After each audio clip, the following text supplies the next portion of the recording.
So, hello everyone.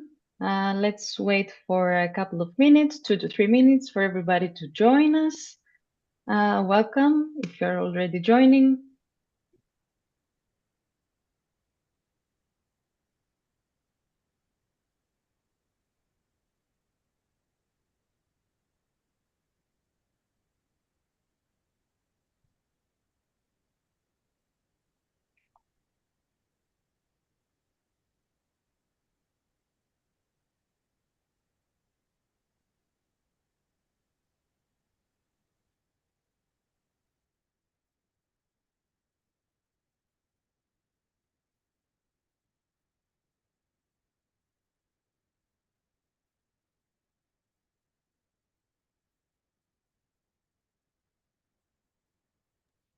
I can see some more people are joining, so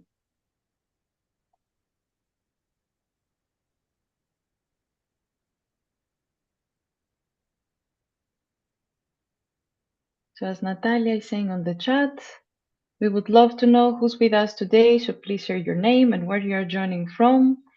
And we will be very happy to hear if you have any questions during the workshop.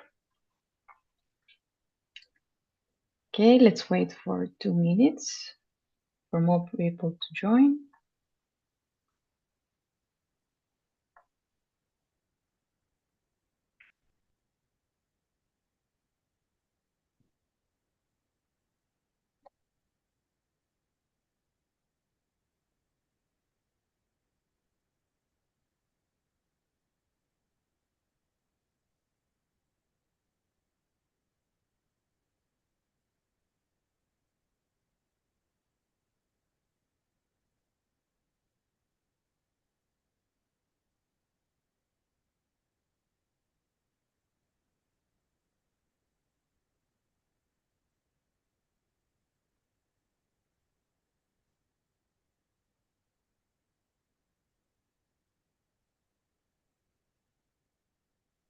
So nice to see such a diverse audience today.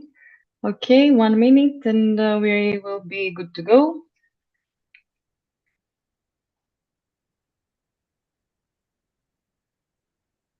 As people are still joining, I can see.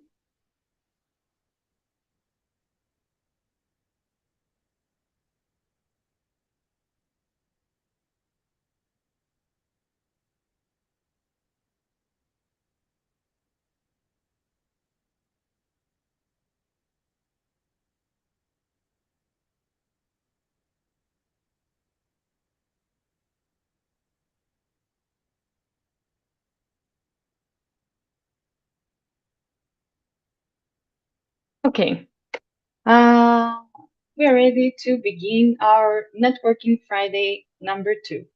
So, good afternoon, everyone, and welcome to the second Networking Friday session dedicated to the European project OCEANIDS. My name is Eirini Marinou, and I'm representing Geosystems Hellas, which is a geoinformatics company located in Athens, Greece, and I'm very happy to welcome you today. In this session, we will focus on the OCEANIDS platform as a decision-making tool for maritime spatial planning. More specifically, we will look at how different components of the platform come together in order to support better informed decision for coastal and marine areas. Today's session, as always, will last 1 hour and we will have presentations from OHB Digital, Geosystems Hellas and IN2 Digital Innovations, followed by a short Q&A discussion. Please feel free to add your questions in the Q&A session in order to be addressed by the relevant speaker at the end of our webinar. So, before we move to the technical presentations, let me briefly remind you what OCEANIDS is about. OCEANIDS is an Horizon Europe project that develops citizen-driven tools for resilient and inclusive coastal regions. So the heart of the project is our end users, our citizens, from which we collected the needs, the requirements, and we built applications tailored to their needs. The project focuses on climate-informed maritime spatial planning, supporting coastal and maritime stakeholders in understanding risks, using available data more effectively and making, at the end, better decisions. To achieve this, OCEANIDS brings together Earth observation data, spatial data, decision support tools, and stakeholder knowledge. The overall goal of the project is to contribute to coastal resilience, climate adaptation, the sustainable blue economy, and enhance ocean literacy. Today's session is designed to give you a focused overview of the main platform components. So first, we will look at the role of Earth observation as a core driver of the OCEANIDS Spatial Platform and how this data can support the creation of useful information layers for marine spatial planning. Then, we will introduce the OCEANIDS Decision Support Platform, which helps users assess risks, understand possible impacts, and explore recommendations for mitigation and adaptation. Finally, we will hear about ephemeral social networks and why they matter for stakeholder awareness, engagement, and real-time information sharing in coastal and marine contexts. So the aim of today's session is to show how these elements work together as part of the OCEANIDS ecosystem. So we have a fantastic lineup of speakers today who will share insights into OCEANIDS goal, technologies, and applications. First, we will start with Kilian Vos from OHB Digital, who will present the role of Earth observation as a core driver of the spatial platform, showing how Earth observation data support information generation for marine spatial planning. Within this platform, we have developed several services that are tailored to the needs of our end users. After that, Mariana Mandilara from Geosystems Hellas will introduce the OCEANIDS Decision Support Platform and explain how it supports risk assessment, analysis, and recommendations for coastal and marine stakeholders.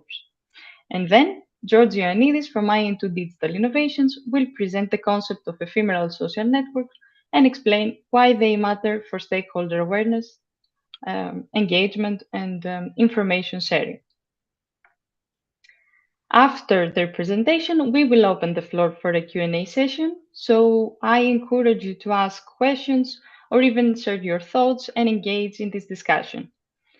So, to get us started, I am happy to hand the floor to our first speaker, Kilian Vos from OHB Digital.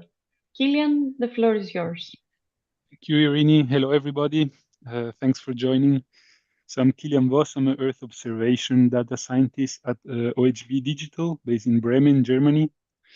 And we like to analyze satellite data for environmental applications. So within OCEANIDS, we work on the Earth observation and spatial data platform.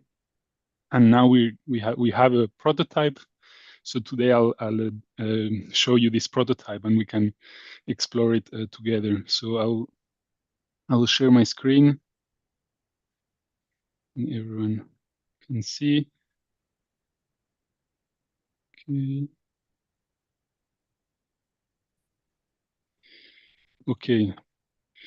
So the OCEANIDS Earth Observation and Spatial Platform is a web geospatial platform that is designed to support coastal communities, ports, and different stakeholders at the coast. And the idea was to provide a set of data services that we ask the end user what they really needed for different areas around Europe. And then these data services are then used for other components of OCEANIDS, as Eirini mentioned, so for example, the risk assessment or the decision support. So today I'll show you the 7 different data services that we have for our pilot sites. So one is coastal change from satellites. Another one is coast flooding. Then we have a ground motion. So this is a land movement where we have uplift or subsidence of the land next to the coast. Sea level rise projections, of course, it's a key forcing factor. And then wave climate projections, seasonal weather forecast. So for example, what's the temperature or the wind will be the next 6 months. And finally, tidal flats mapping from satellites. So I don't know if I'll be able to go through all of them, but let's explore the platform and go through a few. So that's the link to the platform. It's hosted on the European Digital Twin of the Ocean, EDITO. And you can all copy the link or oceanids.live.dive.edito.eu, and we can explore it together. So I will change the screen. Okay. So this is the landing page. Okay. And the idea of this platform is that first you select the site that you'd like to look at. So we have 20 pilot sites across Europe. And then you can select a data service, one of these 7 that I described. And then the user can interact with this data on the map directly, look at different scenarios, and then download the data for further analysis, or even download a JPEG that they can directly put in a report, like an environmental compliance assessment or something like this. So maybe I have a favorite, but maybe if someone from the chat wants to suggest one of these locations, we can look at it. So we go from the Azores to Helsinki to Crete. It's quite broad. You know, if there's any suggestions for a site. Yeah, maybe someone can put the URL in the chat. Yes, I'm onto it. Thank you. So in Portugal we don't have. So there's Azores, but mainland. Okay, I will choose a site then. I will choose Malaga, southern Spain. And the idea is that we set up this for 20 sites as part of OCEANIDS, but we can easily onboard new sites. So the workflows are there, the framework is there, so it's relatively easy to add a new site and get the data. So I will start with coastal change from satellites. Okay. So once you select the data service, then you get this. The data shows on the map. So here we have the port of Malaga, and there's 2 sandy beaches that are around it. And here we use satellite data to look at how these beaches have changed over time, okay, around the port. And it's quite interesting. So if you click on one location, one of these transects, you can see the time series. Okay, so here we have the beach width, so how wide the beach is over time, over the last 40 years. So we can see that. For example, for this location, in the 80s, this beach was only 20 to 40 meters wide, and now it has widened a lot. It's more than 100-meter wide. Okay, so it's accreted over time, and those are the blue transects. They accrete, and this is because they built this extension to the port of Malaga in the 2000s, and so a lot of sand has been getting trapped around the breakwater here. But if we go further down the beach, so around the river mouth, we can see that here the beach is very narrow. And if we look at the time series, it has actually been eroding over time. So a lot of the sand has been leaving this part of the beach. And so you can see it used to be 60 meters, and now it's around 30. So it's very narrow part of the beach. So the idea of this tool gives a historical perspective on the coastal changes around the port, and can help decision makers to see what is the coastal dynamic and how they can manage this coastal system. Okay, so that's one source of data, and then we have coastal flooding. So that's another one. So here we're not using observation, but we're using modeled scenarios of flood. So we have a flood depth here that shows on the map. And the user can select the scenario of the flood. So he can choose a certain return period. And these were pre-computed by another Horizon project called Coquelicot. And they focus on coastal flooding. And we got the data for them and ingested it in OCEANIDS. So for example, a 100-year event with a RCP 4.5 pathway in 2100, this is the coastal flooding map that we would get. It's a 25-meter resolution, so it's relatively coarse. We can see, for example, this golf course may get flooded, some of the river mouth area, etc. And then the user can change the scenario. So for example, 8.5 pathway or a 1,000-year event. That is the most extreme scenario.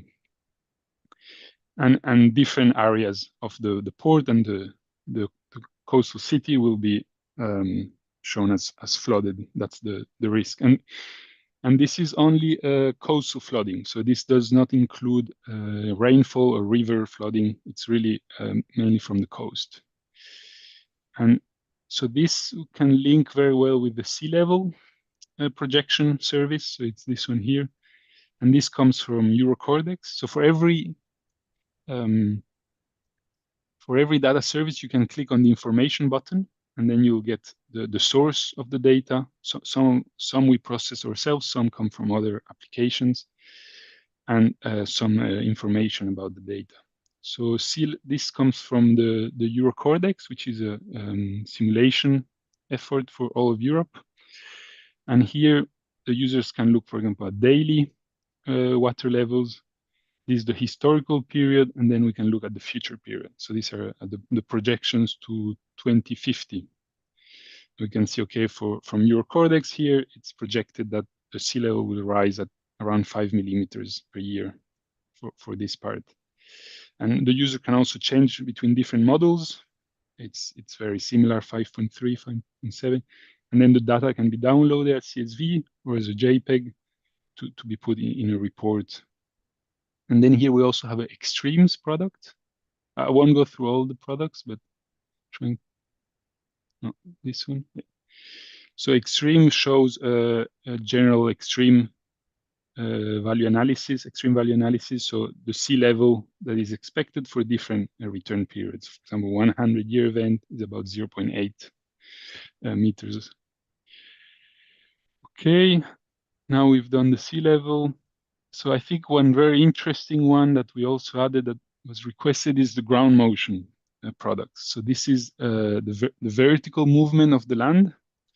And this is quite interesting. This is also derived from satellite. It's on land Copernicus services from Sentinel-1. And this is an interesting product because it shows, so for a given polygon, it will show the average vertical motion, so over the last 5 years. So here we can see this part of the port has been subsiding at about 1.5 millimeters per year. And this is very important because sea level rises at 5 millimeters a year and the land is subsiding at 1.5. Then the combined effect has to be taken into account when managing this part of the coast. And here there's a little option. The user is able to also draw a different polygon if they want.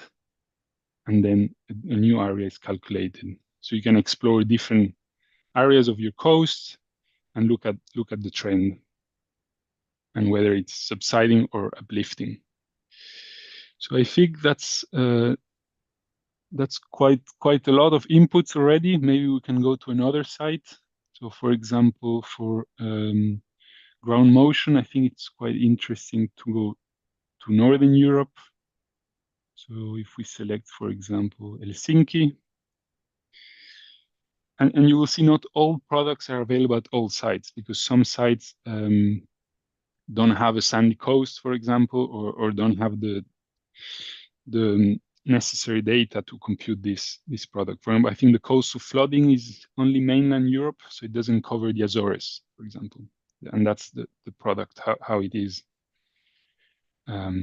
So this is ground motion in Helsinki, and here we can see that, okay, the trend is positive, so there's an uplift. So the Northern Baltic is uplifting. It's a long-term geological process, and so this can counteract some of the sea level rise. So here it's 2.5 millimeters per year, and in the sea level rise projection is 5. Okay, so that's how this platform can be used. You see there's a lot of people from Portugal, so we can go to the Azores. And also here there's a sea level. There's 3 different locations where the user can look at the at the data, so daily, future projection. And then we also have a wave climate. So this is the blue dots. And this is also from Eurocordex, and this provides time series of significant wave height. so each wave height parameter. And we also have projections here from Eurocordex. So for example, this is the wave projection to 2100. And we can use different scenarios.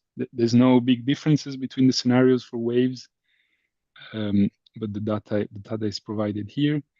Then we also have a climatology, and that's interesting. So here we have the wave height across the different months. So it's obviously stronger in winter in this part of the Atlantic. We have larger waves, so average of 2 meters in winter, and then smaller waves in summer. And so these are the projections, but we can also look at the historical to understand these wave processes together with the sea level and the ground motion. So that the idea was to put as many variables as we could together. So I think that's quite a few examples. I don't know, Eirini, how much more time is left? It's fine here. Yeah, I can stop here then. Yes, you can. The demonstration was perfect, and your presentation as well. Thank you very much for this insightful road trip around different kind of pilot sites. And with that, if you can stop sharing your screen now. And I Thanks. would like now to give the floor to Mariana Mandilara from Geosystems Hellas to present the OCEANIDS Decision Support Platform. Mariana, when you're ready, the floor is yours. Thank you, Eirini. Thank you for the introduction. Good morning, good afternoon to everyone. As Eirini said, I'm Mariana Mandilara, software developer in Geosystems Hellas. And in the next few minutes, I will present the OCEANIDS Decision Support Platform and explain how it supports decision-making for ports and coastal authorities. The platform is designed to help users move from complex climate and risk information to a clear understanding of potential impacts and possible actions. Through the DSS, users can create risk assessment scenarios by selecting parameters such as location, hazard type, impact category, and time horizon, as we will see. The results will then be visualized at asset level, allowing users to identify areas of high risk, explore relevant impact information, and review possible mitigation and adaptation recommendations. So I will share my screen. And for today's session, we decided to showcase the platform through a recorded video rather than a live demonstration in order to avoid any potential technical disruptions. I would also like to make a quick clarification that the platform is currently in a pre-production stage as we refine the database structure, so while the full dataset is still being integrated, this showcase perfectly demonstrates the core functionalities. The aim of the platform is not to simply display data, but to organize it in a practical and accessible way that supports informed planning and more resilient coastal management. So I will guide you through the main functions of the platform and show how this process works. We start by logging into the OCEANIDS platform, and on the left we see in the interface we have Kilian's Earth observation platform, and on the right we have OCEANIDS decision support platform, in which we will focus for this demonstration. The OCEANIDS DSS supports climate risk assessment and adaptation planning for ports and coastal areas. Our use case is the port of Heraklion, located on the island of Crete in Greece, and the user creates a new risk assessment scenario by selecting the relevant parameters. These include the port location, the impact category, the hazard type, and time horizon of assessment. This allows the analysis to be adapted to the specific conditions and planning needs of the selected coastal area. Once the assessment is executed, the port assets are displayed using different colors according to their calculated risk levels. This visualization allows the user to quickly identify which assets may require greater attention. By selecting a specific asset, the user can access the corresponding risk and impact analytics in the information panel. The panel provides more detailed information about the selected asset, including indicators such as the estimated total loss and loss ratio, and the user can therefore move from an overview of the board to a more detailed assessment at asset level. The TSS also connects the risk assessment results with relevant mitigation and adaptation recommendations as they were shown at the bottom of the platform. For each recommendation, the user can review information such as its description, indicative implementation cost, and illustrated example of the proposed intervention. This helps users move from understanding the risk to considering possible actions for reducing it. The platform also includes a chatbot that offers an additional user-friendly way to interact with the system. Through the chatbot, users can request guidance, explore relevant information, and receive support while navigating the platform and its results. And as we can see here, we ask it to give us a comprehensive overview of the most catastrophic floods in Heraklion, and it gives us a very detailed result answer with resources and their links, which we can click and view everything we need for references. Furthermore, the platform extends beyond direct asset damage to simulate indirect consequences, and the user defines some parameters such as time horizon and product category, and the result is a cascading impact simulation, generating wider indirect costs across the system. Overall, the OCEANIDS DSS brings together risk visualization, impact analytics, recommendations, and interactive assistance in a single environment, supporting more informed and resilient planning for ports and coastal areas. That is all from me. I hope this gave you a clear look at how OCEANIDS transforms complex risk practical tools, and I will give the floor back to you, Eirini. Thank you. Thank you, Mariana. Thank you very much for this very insightful and very nice presentation.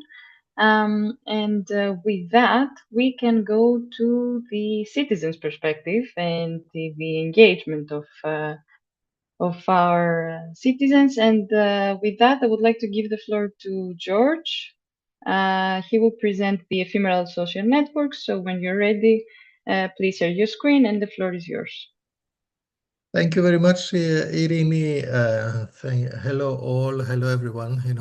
Because we don't know if it is early or late in the afternoon, we say hello. Let's share the screen.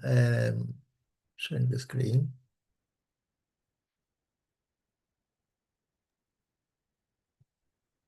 Sorry. Well, yes.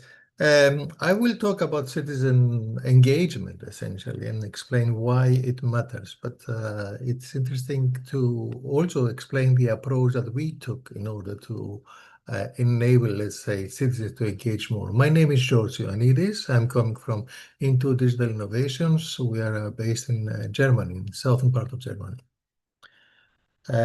Well, citizen, what is the tool that we have developed first? And this is mainly trying to address the main shortcomings, if you want, of citizen engagement. The tool that we have developed is, we call it ephemeral social network. Ephemeral because it is only available for a specific period of time.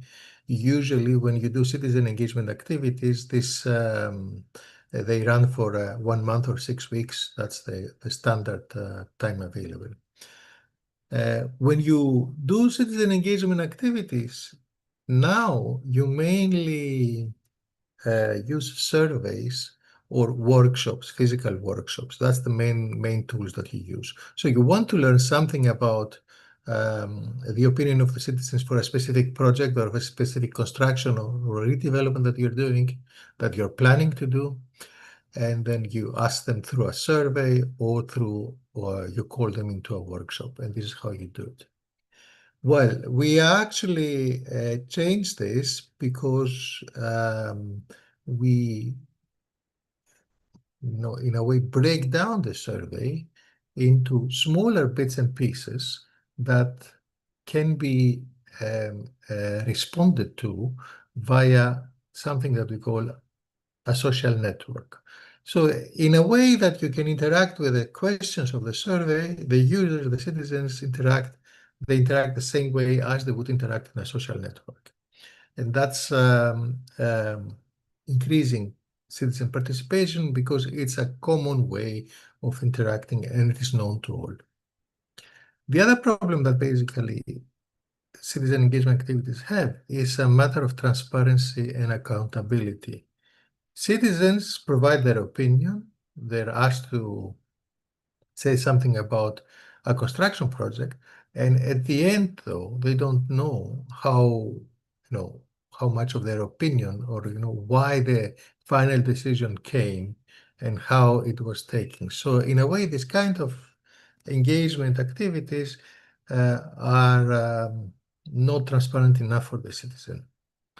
And we cater for that in CityWaves using an anonymized analytics dashboard and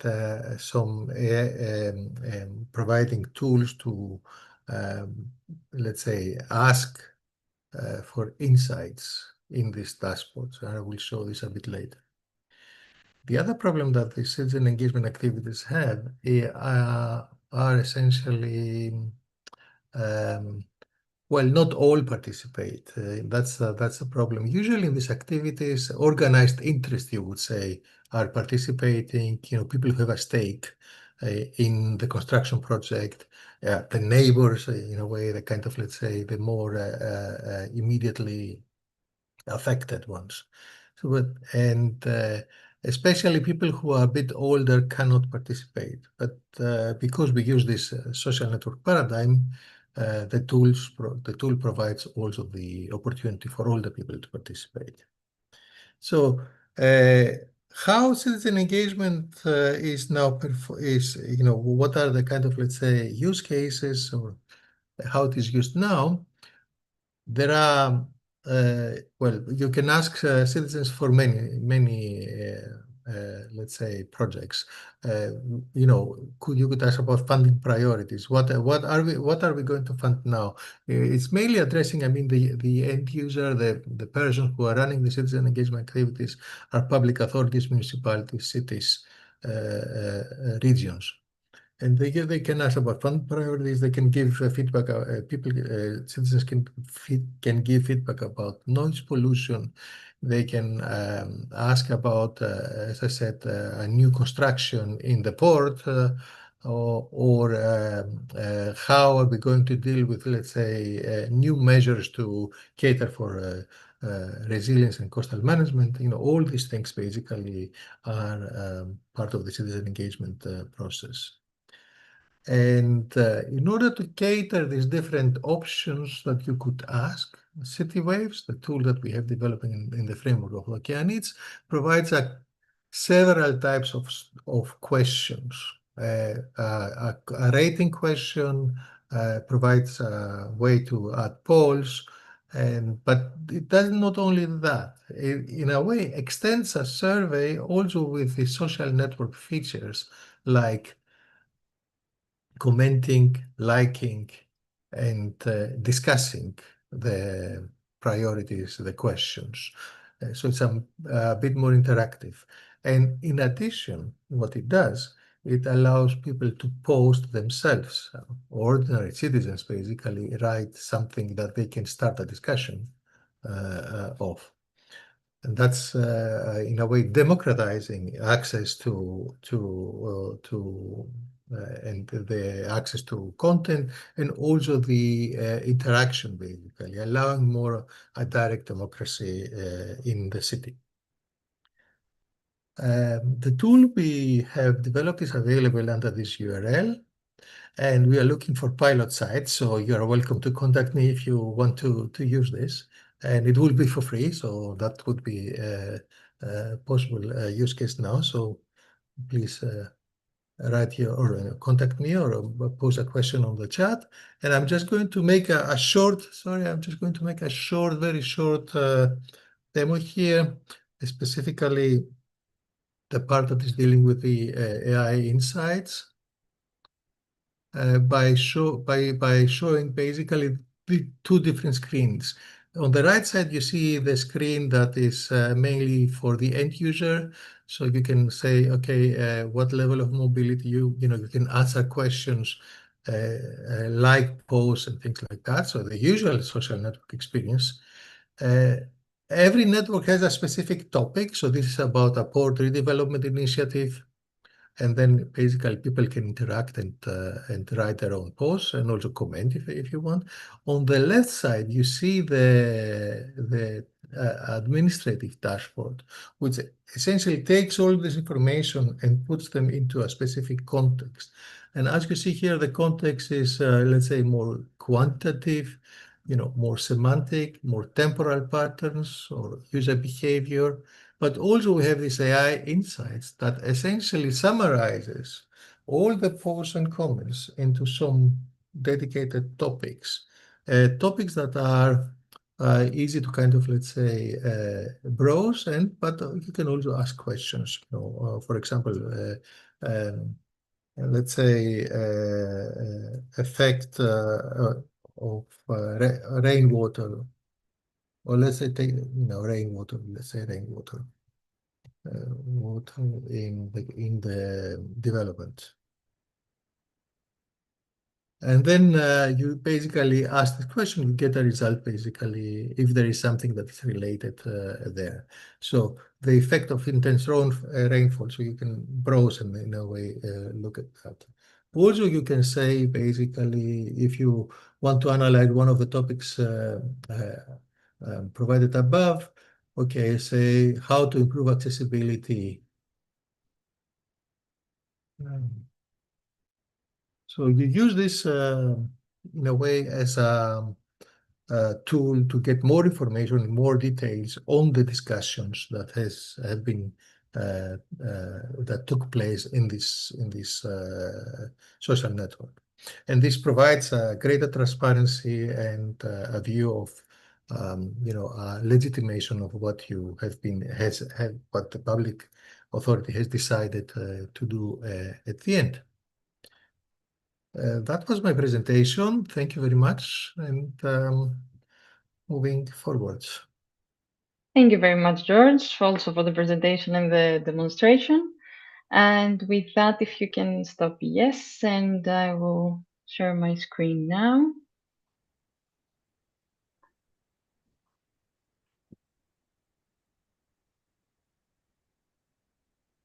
Okay, perfect. So now I would like first to express a warm thank you to all our speakers for their insightful demonstrations and presentations.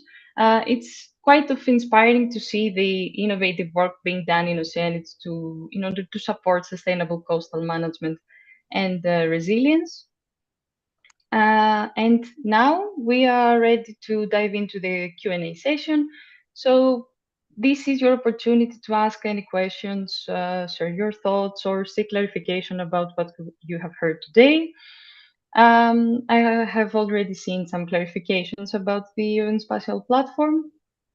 Thank you, Kilian, for replying already. So just to get us started, I have prepared some questions for our panelists while you think of your own. So first in line, based on the agenda, is Kilian. So Kilian, this is for you.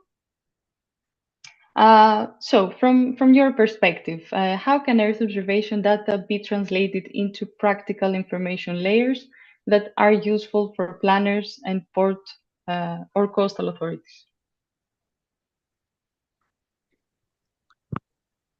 Okay, thanks, Eirini. So I think the Earth observation data is becoming more and more useful for coastal planning.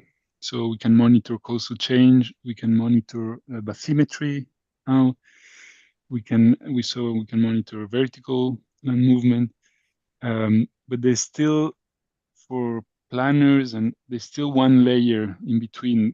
So usually they will go to a consultant, for example, say, okay, there's all this data, I need some answers for this specific problem. what's the risk, what's the best decision to solve this coastal problem, let's say an erosion problem. It's really hard to just get the Earth observation and directly make a decision. Usually it's complementary to other data sets, like in situ data sets, where people will measure with wave buoys and tidal gauges and GPS surveys on the coast. So I think it's very good to give a large scale overview or where the problem, like for example, I'll give an example of like how many hotspots of coastal erosion are in Portugal. This is the kind of question you can answer with Earth observation data, because you can scan the whole Portuguese coastline and you can identify hotspots. But then to actually come up with a solution, should it be a breakwater, should it be a nourishment, what's the best alternative? It needs a bit more processing of the data, and it's very site specific. It is not one solution for all. So I think it's really good first pass analysis, Earth observation, and then it needs to be complementary to other data sources. For decision making. Yeah, exactly. Yeah, of course. Yeah, thank you very much. And I have a question from Daphne. So you haven't heard from Daphne because she didn't have a presentation today. She was in the first Networking Friday explaining about all the risk assessment procedure. But she's our guest star for today. And as the decision support system, of course, relies in order to provide recommendation and mitigation actions, it requires also the risk assessment procedure to run first and to provide us the risk scenarios. So, Daphne, this question is for you. Could you explain in simple terms how risk assessment is reflected in the platform and how it helps users better understand risks and decide on possible actions? Yes, thank you, Eirini. Hello, everyone. My name is Daphne Pantusa. I'm representing the Resilience Card, and we're developing the risk assessment platform component of the OCEANIDS platform.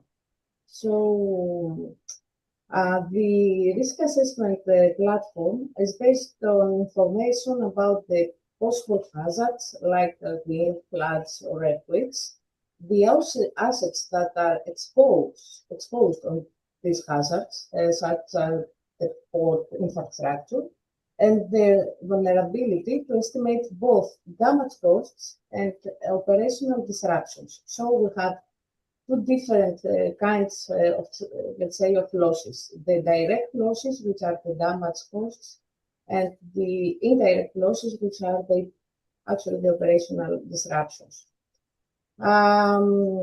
The risk assessment platform presents the risk through clear outputs, which can be the expected losses, probabilities, downtime, and delays, across different time scales, the long-term, short-term, and post-event time scales.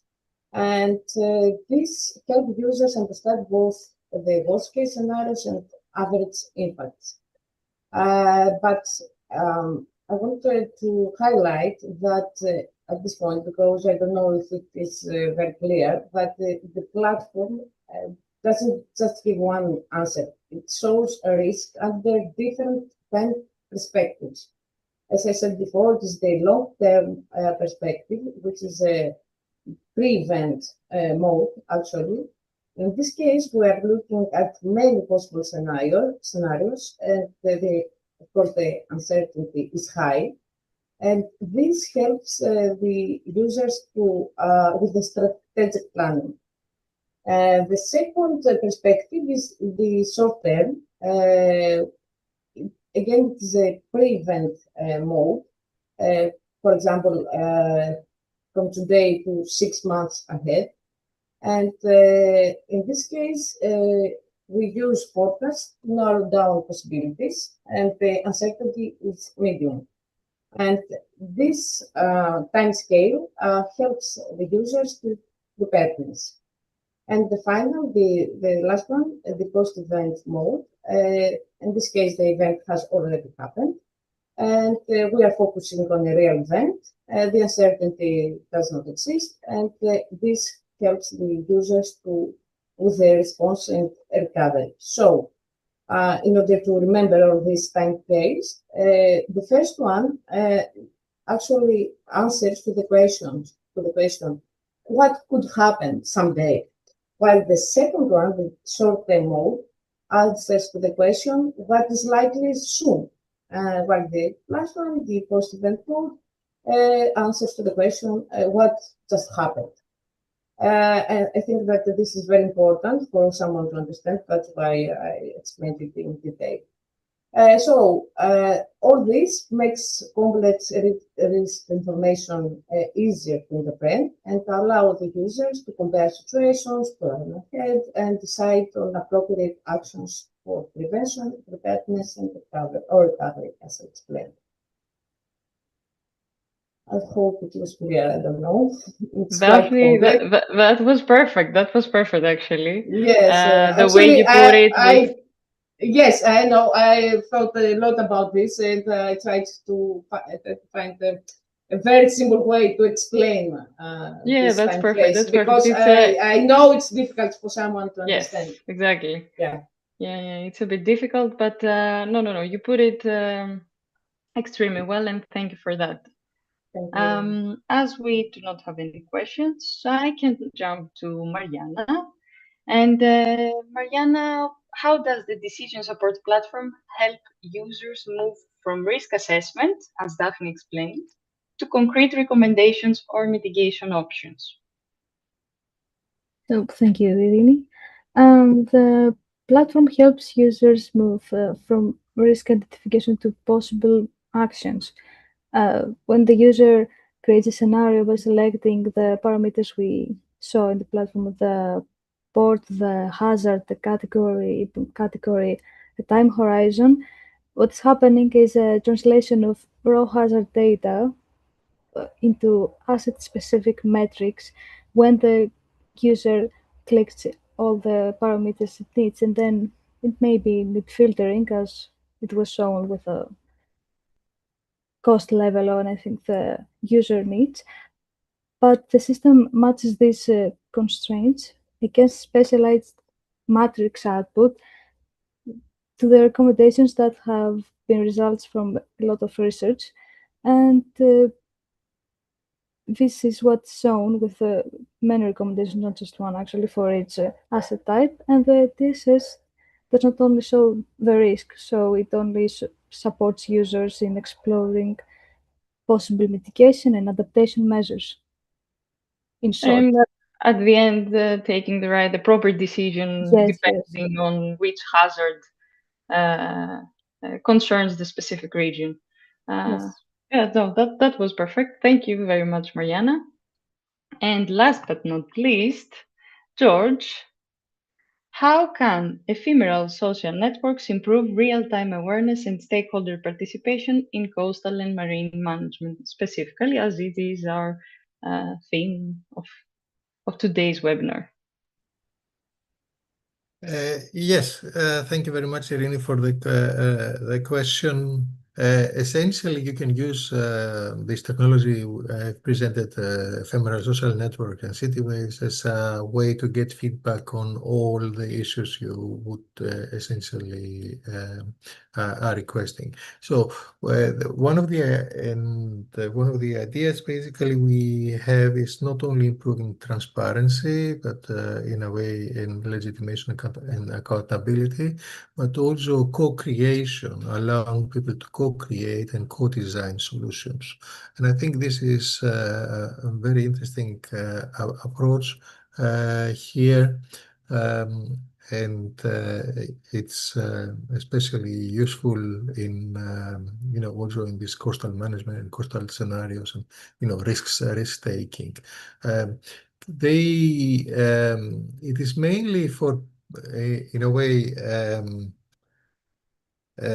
awareness reasons, but also awareness is secondary participation is the primary reason here, and co-design. We have a specific feature in this CityWaves tool that allows, in a way, a kind of a broadcast, if you want, a kind of a we call it pin post. In a way, it allows people to immediately see a specific question and respond immediately to a specific, let's say, situation. I think this is something that we have taken into account using this way. And these social networks, as I said, are limited in time because we call them ephemeral, but this time can vary depending on the requirements. Could be as 1 month or 2 months or more. You can have this, for example, this is an engagement tool. You can have this as part of a whole process, if you want, in that takes a couple of years. That involves the planning and the implementation and the specific, let's say, project execution. So this For can each be a specific month. phase of For each the specific phase of this, let's say, coastal management. yeah, it could be, for example, a construction project. Yeah, perfect. Thank you so much, George. And with that, I don't have any questions for our panelists. I covered it all. I cannot see any questions on the Q&A session. So I believe that our presentations and demonstrations were quite insightful.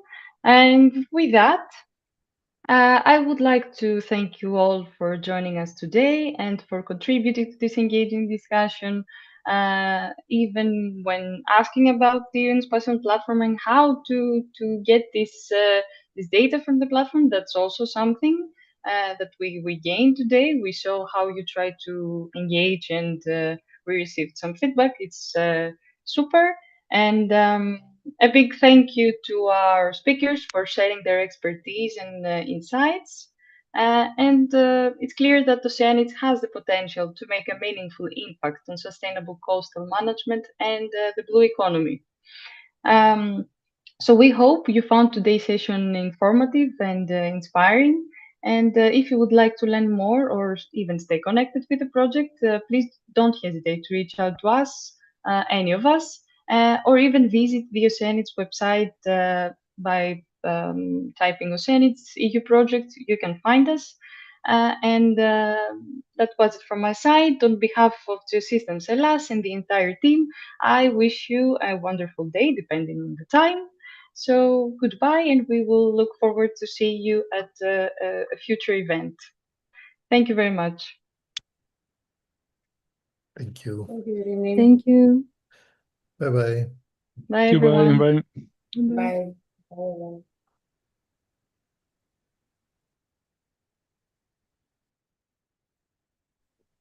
Thank you, Eirini. Is it a problem that it's earlier than